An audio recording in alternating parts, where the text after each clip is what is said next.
My narcissist psychopath mother left me with a lot of toxic memories.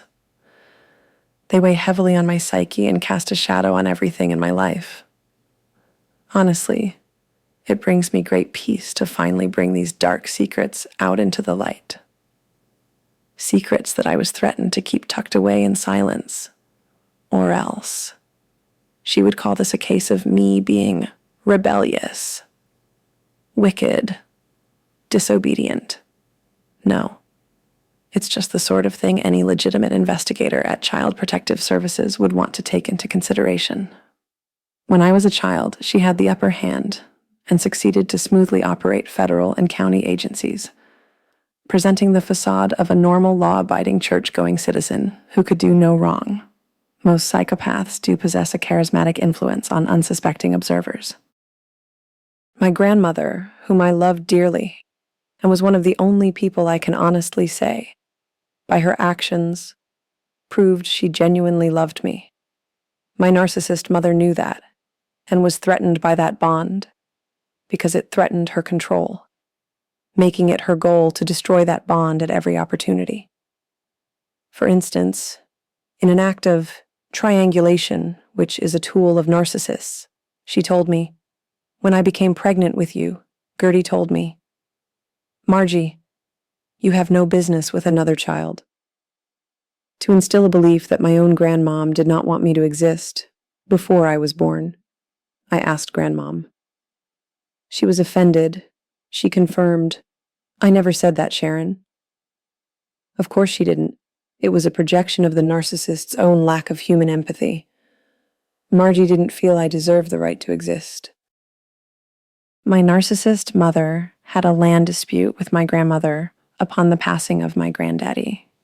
So, in 1973, on the matriarch's demand, the whole family was uprooted and were moved to another state for an entire decade.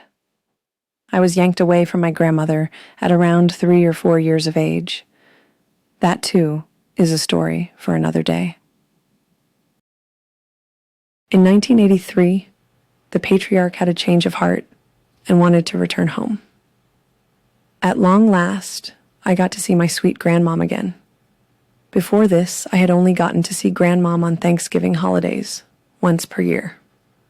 So in 1983, Friday nights, I was allowed to visit her. They were some of the best times I had in my childhood. My grandmom would tell me about the real Margie she knew. The real Margie people didn't dare openly talk about.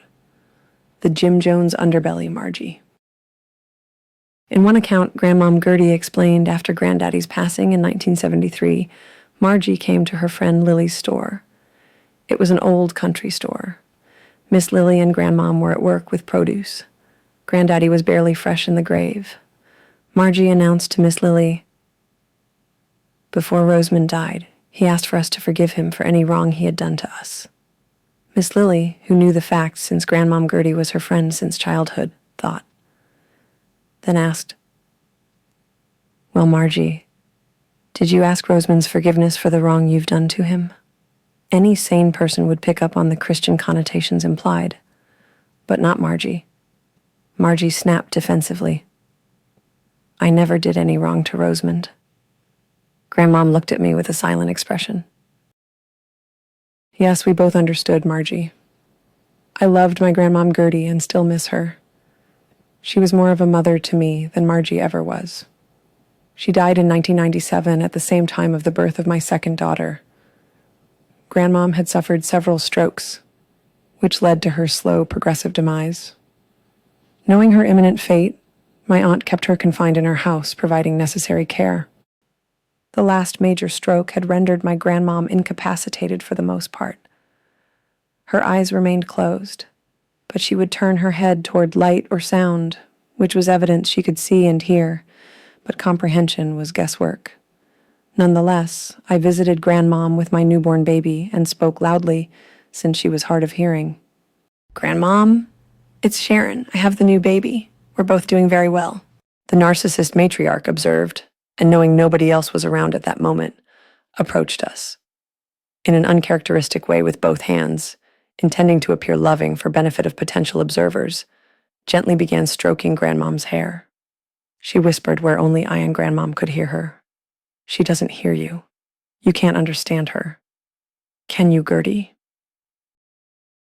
It was the final disgusting act that sealed confirmation of the sheer underlying hatred Margie held toward my grandmom Gertie, and the spite she reveled in toward the bond me and my grandmother had. A bond which the matriarch had done everything in her power to destroy.